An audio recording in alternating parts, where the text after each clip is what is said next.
There is a potential fiscal crisis looming for the city of Niagara Falls, tied to the dispute between New York State and the Seneca Nation over casino revenue.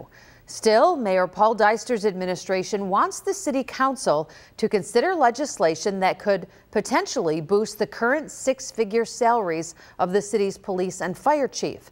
2 on Your Side's Dave McKinley is holding those in power accountable. As the fire chief and superintendent of police, respectively, Tom Colangelo and Brian Del Porto each make $107,000 a year, plus overtime. According to the website See-Through NY, Del Porto has averaged $15,000 in overtime per year over the last 3 years. Colangelo a more modest $5,000 per year over the same time period. This legislation submitted by the Deister administration proposes to cap their overtime at no more than 10 hours per week, overtime which would have to be approved by city administrator Nick Nelson.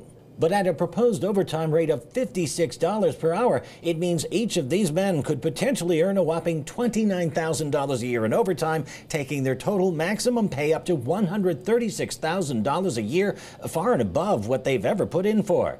In a city facing hard times, with casino payments halted amid a dispute between the state and the Seneca Nation. What's the wisdom of doing this in a city that faces a potential financial crisis coming up? Yeah, I mean, this has been in the works for a while. There's not a financial incentive currently to want to be the police or fire chief. What he's talking about are the literally dozens of Del Porto and Colangelo's subordinates, according to See-Through NY, who make thousands, sometimes tens of thousands more than they do due to overtime. But on Monday night, the administration pulled the proposal before the council could vote on it. Why'd you pull this? I have to be careful because that was discussed in executive session.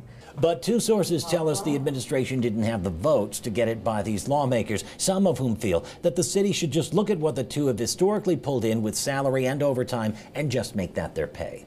Why not just do something like that? That's certainly an option, and that's something that we're discussing now with the city council. And we're going to look at what's the best way to deal with this moving forward.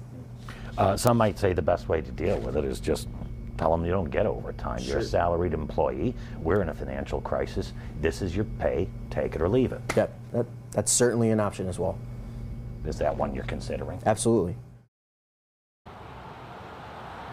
Nelson notes that just because if the legislation were passed, the police and fire chief could put in for up to $29,000 a year in overtime doesn't mean that they would. And indeed, historically, he notes as well that even now with no such cap in place, neither of the two have ever put in for that much. He does say, though, if you raise their pay, as some people wish them to do, then that would guarantee you'd be paying them more. In Niagara Falls, Dave McKinley, Channel 2 News. All righty, Dave, thank you.